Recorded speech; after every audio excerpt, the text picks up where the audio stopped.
National Weather Service in Nashville has issued a severe thunderstorm warning for Lewis County in Middle Tennessee, Eastern Wayne County in Middle Tennessee, Western Marshall County in Middle Tennessee, Lawrence County in Middle Tennessee, Maury County in Middle Tennessee, Giles County in Middle Tennessee, Southern Hickman County in Middle Tennessee, until 6 p.m. Central Daylight Time.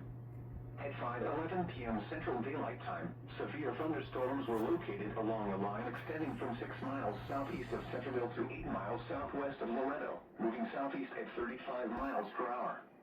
Hazard, 60 miles per hour wind gusts. Source, radar indicated. Impact, expects damage to roofs, siding, and trees. Locations impacted include Gordonsburg, Cummins, Henryville, Hornwald, Colioca, St. Joseph, Pulaski, Good Spring, Leoma, Lineville, Franconia, Hampshire, Williamsport, Loretto, East Ridge, Mount Pleasant, Minor Hill, Cypress Inn, Collinwood, and I-65 east of Columbia. This includes Interstate 65 between mile markers 1 and 52.